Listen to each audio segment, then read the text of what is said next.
Welcome to the salary exploitation for week 16. I'm Week Jason Gilbo 16. at JGilbo11. With me is Week Russell Clay at Russell 16. J. Clay. It's week 16. I'm We're tired. beaten. We're beaten down. I, Yeah, I I'm beaten down. Although if you see the light behind me, if any of you have seen Touched by an Angel in the mid 2000s, I am an angel sent by God, here to give you DFS picks this week. Um, Although who knows what God, maybe um the loser God, and then you just lose. And you get like one below the cut line in every lineup. that could be it. Yeah, or you tie for 76 cents Oh yeah, I love with those 40 weeks. other lineups. Mm. But we're here looking across the industry in terms of pricing for week 16. And I mean, basically, most of your picks here come within about one game. I mean, fairly efficient for week 16. I think we're gonna see. Obviously, we're seeing a lot of weather. Um, we're seeing a lot of things are pretty much what they are at this stage in the season. The running backs have taken over the land. Tight end is an absolute mess. And that's really what we're looking for at this stage. I mean, depending on who plays at wide receiver is kind of how we go through it. So I kind of just went through and profiled, really, I'll say, the cash options at reasonable prices for me, and then, at wide receiver, getting a little weird. But, other than that, defense gets a little weird too. But, I mean, things pretty much are what they are at this stage in the season. All the projection models are going to tell you pretty much the same thing. But there are a few ways to go here. Yeah, I mean, week 16 is always just an absolute mess. I'll be honest. Yeah, week it's a 16, cluster F of players. especially for season long leagues, like week 16 championships is a pretty brutal way to determine, the champion, because, I mean, Yeah, you might as well just do rock paper scissors at this point. I mean, because if your opponent somehow had Bilal Powell, you just lose. Or Chris Boswell. Or Chris Boswell, 23 big ones. Where were you on that one, Denny? Huh? Where were you? Where was Chris Boswell? Hey, I'll tell you what. Nick Novak treated me well with the Yes. against the Jags kicker move. That Yeah. I'm pretty stoked about that. That's been money all year for all you kicker fanatics out there. Mm. So, but jumping into more meaningful positions, quarterback, Marcus Mariota, pretty good price difference on between FanDuel and DraftKings. Yeah, after his last two games, I'm not too in on him, especially against this Jaguars secondary. Obviously you're not playing Rashard Matthews. If that's something you were thinking about doing. Jalen Ramsey kind of patrolling the middle there. But Marcus Mariota, checking out his stats, 7 points 2 weeks in a row on FanDuel, not cutting it for you, not what you need. But in terms of what he's done this year, I think you could get him at low ownership on DK. 6K against this Jacksonville team that can be run on. I like him in the running game, so I think this could be a game where he gets those, 50 to 70 rushing yards. I think that's actually pretty viable to expect in his range of outcomes, especially if they have no luck passing the ball. Maybe they get it moving to Delaney Walker, but overall, I just think it's fairly efficient this week in terms of quarterback prices. So he was really the first guy that kind of stuck out to me. Yeah, I mean, pretty decent price tag. I don't quite know if I can get behind these two guys on FanDuel. Just given the fact that I like a couple guys that are just a couple hundred more. But DraftKings, it's always where you kind of see these guys floating around that 6K range. Certainly. And Jameis Winston's the other one. I kind of been on him for a few weeks, him and the Mike Evans combo. I'm going to continue to fire away with it. It hasn't worked the last 2 weeks. I'm just going to keep going down that that road. It's going to hit. Do I want full exposure only to Winston Evans? No. But I think it's still a very viable way to go in a tournament. Probably not a cash move, but in the dome against New Orleans, I think Winston is certainly viable to get 300 yards and maybe a couple touchdowns. So I think that's all you're really looking for on DK. FanDuel, again, like you mentioned, it's kind of tough to fit them in with all the other guys just right above them in price. Yeah, it's not quite a different. I mean, when you look on DK, we're talking $1,000, $1,200 differences. Yeah, so I think that's kind of where you're looking at it. And then, Brady, obviously way more expensive, but yeah. And then Yahoo, I mean, they're kind of in that same range every week. I'm okay with it. The quarterback pricing on Yahoo is always brutal to me. I can never figure out what I'm doing there. But these guys will probably be some of my tournament moves I go with. Yeah, certainly. Running backs this week, obviously Bilal Powell. Matt Forte was active, but I don't think we can buy truly being healthy and active. Yeah, I don't really care at this stage. Even if they are splitting carries, looking at Bilal Powell, $18 on Yahoo. I mean, you're just firing away with that against this Pats team. Bend but don't break, but Bilal Powell makes his money on the bending area of the defenses. So those dump offs, those, third down and 25 runs for 15, I'll take it all day. That's Bilal Powell's game. Let's do it. DK, I don't want to play him on FanDuel just because I pay up at running back until further notice there. But on DK, I love that price. He's going to continue to get at least 5 receptions a game. So let's do it. Yeah, I mean, full point PPR side. I mean, he can make his money without scoring the touchdown there. FanDuel, we like paying up a running back, but also you do need that touchdown for those PPR backs. And also, to be fair, I mean, he does have 60 fantasy points in the last 2 weeks. Oh, to be fair. So, I mean, I guess you could think about him on FanDuel, but I still don't love the play, even with volume, Yeah, definitely. Doug Martin, your next one here. I really like that DK price tag quite a bit, and even Yahoo's not too shabby. And yeah, I'm not loving how he's playing. I just think against the Saints, he could have one of those Doug Martin games where, he gets that 80-yard rushing touchdown and kind of does nothing the rest of the game. But if you get that, you're pretty happy with it. Generally, I am happy with 80+ yard rushing touchdowns. Doug Martin, I forget. I think it was Evan Silva or Rich Rebar who threw out a tweet today. Since returning from the injury, he really hasn't been over 3 yards per carry in any game. And while long-term evaluation shouldn't be done by yards per carry, I mean, week to week, we got to take this into account.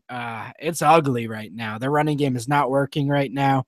Against the Saints, though, I think that could open up. All he needs is one lane, and he's actually pretty fast for his size. So I think Martin could have one of those games, and once he gets rolling, you're sitting at a really good price and low ownership probably. And we're looking at that game. Obviously, it was a disappointment on both sides last time out. Yeah. They played just 2 weeks ago.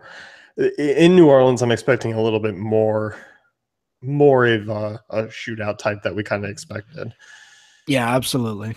So, wide receivers here: Tavon Austin, Homer pick. Well, Kenny Britt is beyond the value stage at this point. I mean, Kenny Britt's really the guy you're looking at here.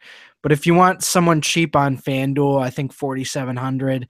This is a potential Tavon Austin week 4 against the 49ers secondary that makes tons of mistakes. I think that's kind of when you look for Tavon Austin weeks. It's against teams that just blow assignments and he gets tons of room to roam. So I think against this 49ers team, especially in the run game, they might give him a few carries, which he could break all the way. DraftKings, I'm not really looking at him. Yahoo, I could do that. So FanDuel and Yahoo is kind of where I'm looking at him in a tournament. Again, he's kind of like Tyreek Hill. You just want to fire away with a few and just hope that usage is enough. Those 8 to 10 touches is enough.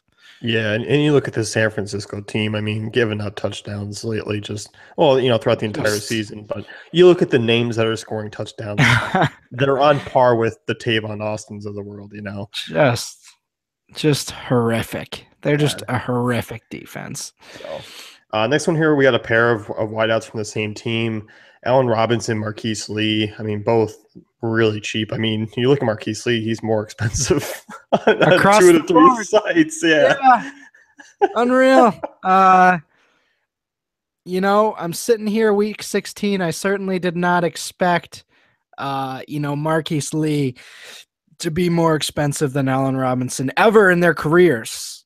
I never expected this, so I'm happy. Life's good on the Marquise Lee train, but could this be the Allen Robinson week? I mean, I know he's been bad. Like, everyone wants to blame it all on Bortles. No, Allen Robinson's been bad too. That doesn't mean he's a bad player. That doesn't mean it's an indicator going forward, but he's played bad this year. Against Tennessee, though, it might not matter.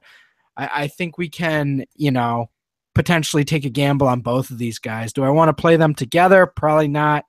I mean, I could see myself doing a Robinson, Bortles, Lee stack, but then I'm going to have to go and just, jump in front of a highway, and just go in front of traffic and end it there. But I mean, there's certainly some appeal to this matchup.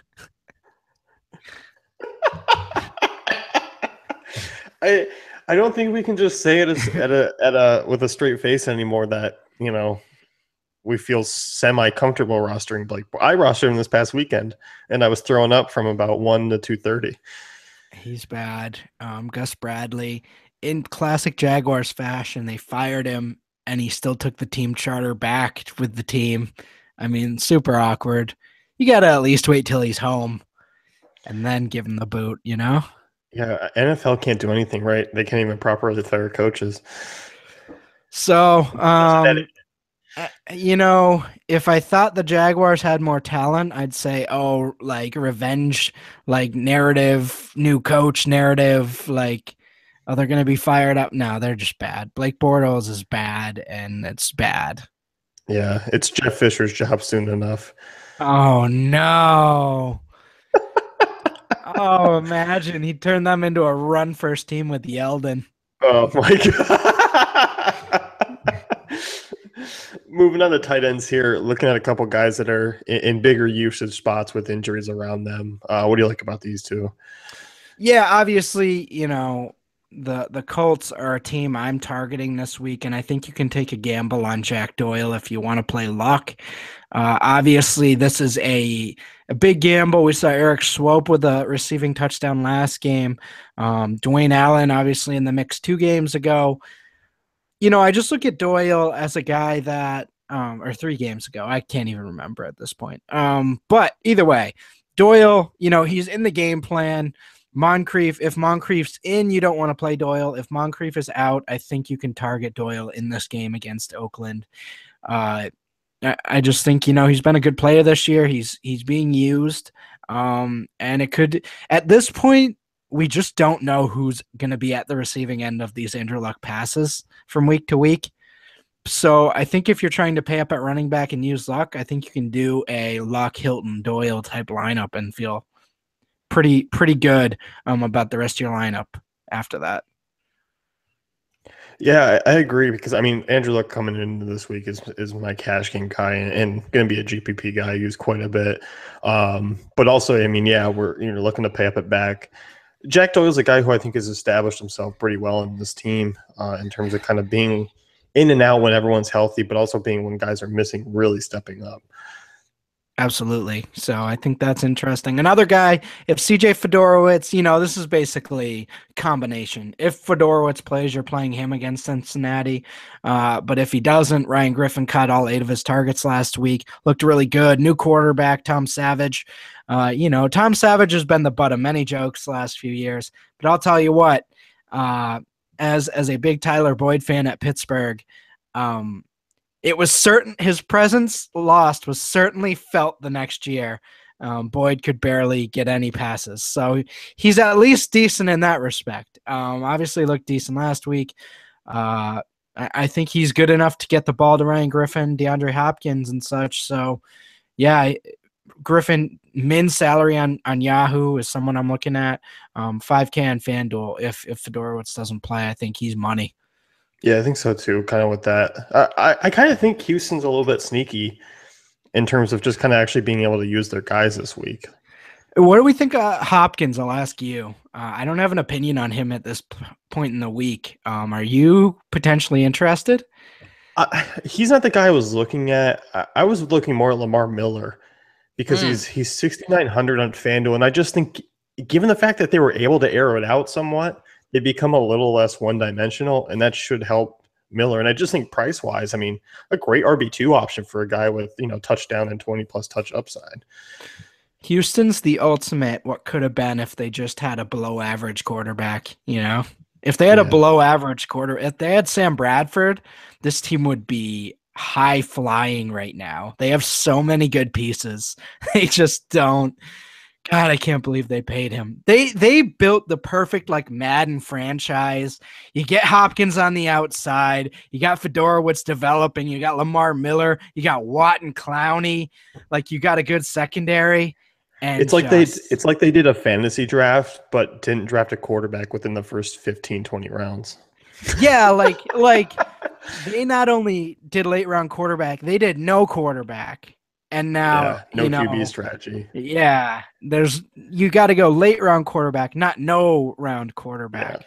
So rough year. I love that roster though. So be interesting in the future. But yeah, for this week, pretty interesting at the very least. Yeah, definitely. On the defenses this week, and I mean, you talk here about Colts. Colts, man. I mean, Oakland was your kind of YOLO call last week, and it panned out against the Chargers. And this week, I mean, you're going a little off the wall again. Well, I just look. The Colts have been playing pretty well. Their defense has been looking pretty good. Obviously, they got 18 FanDuel points last week against Minnesota. Against this Oakland team, I mean, they've been running the ball a lot, but they haven't been getting Amari Cooper that involved. And if that's the case and that continues, I think the Colts can slow this team down. Maybe they get a bunch of field goals, but I don't know if Latavius Murray is the type of guy that's going to be able to, pound away on the Colts front. They've actually been doing pretty good of late. Obviously, you can't use Minnesota as an indicator of how your run defense is, but they've actually been looking pretty good of late, and especially in terms of fantasy points. So, 4,500 on FanDuel, 11 on Yahoo, and 2,800 on DK. It doesn't look that great of a price for them, but there's not many low-priced defenses this week, so they're kind of the one I'm eyeing in tournaments. Yeah, it's certainly intriguing. I mean, you look at that team, and this is, I mean, we're also at a point where you got to play teams that are playing for something, because as we've seen, and we've seen defenses just kind of turn it off. Right. Oh, excuse me. I was reading Jack Doyle's salary. Colts 4,100 on FanDuel, $10 on Yahoo, 25 on DK. And yeah, I mean, basically the same thing. But as I was saying, 500 above the min on DK, but still certainly worth it in my eyes. You know what we need is when the comment cards come in on things you missed or messed up on from the previous show. Yeah, around the horn. Yeah, that's what we need. Except it's 48 of them would just be salaries. Yeah. And they're only on my pods. Sadly, yes. So anyway, you're looking at the other side of Tom Savage. I think generally speaking, people are so annoyed with Brock Osweiler at this point. I think people are going to be in on Houston. And Bengals are going to be a really interesting tournament team to me. I know their secondary is in shambles, but I think you can go at Tom Savage here. And, if he's a backup quarterback. So it really could go either way. It could go the Matt Barkley way. It could go the Brian Hoyer way. Or it could go, the Bryce Petty way. So I think we're really looking at the Bengals here as an interesting tournament team, not because they're good, but because they're facing a backup quarterback that could potentially be disastrous.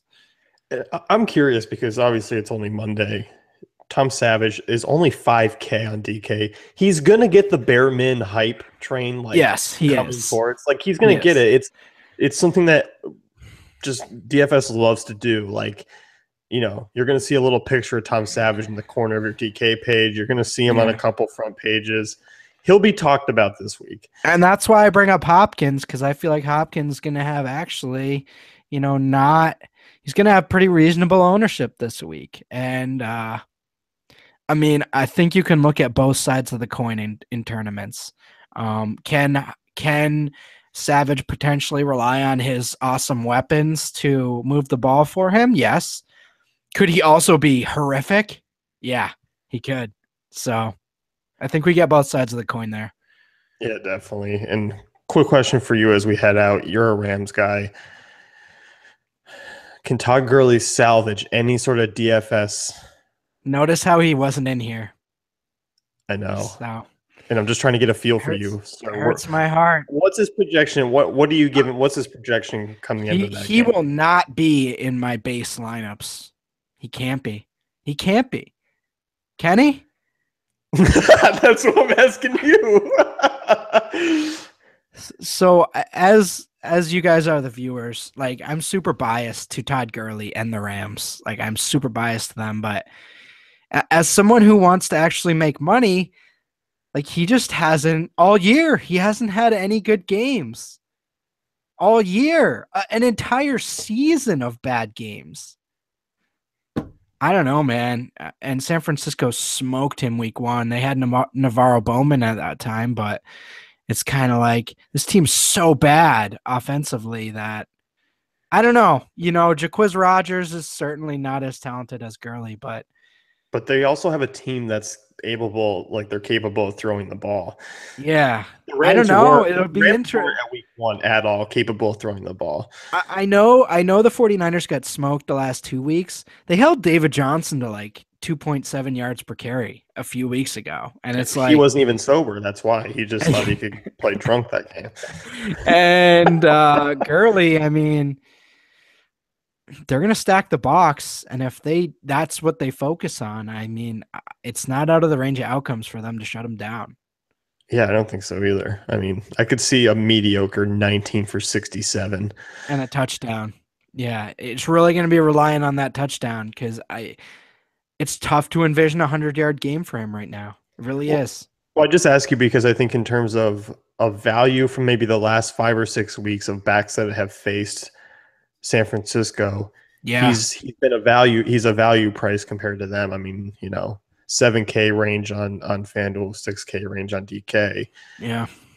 Outside of Bilal Powell's big game, which we saw just because of, Matt Forte leaving. Right. It's been big time studs. So. Yep. Well, thank you for your optimistic views on this week. As always, you can check out Russ's article. It is up on the site. And give it a glimpse. All the salaries should be correct now. Give it a taste. Taste it. Week 16 taste. We're wrapping up, man. Is that cottage cheese with chives? I think it is. Oh God, you're sick. Be sure to check out the rest of our Week 16 content. Be sure to check out the rest of our tools as well.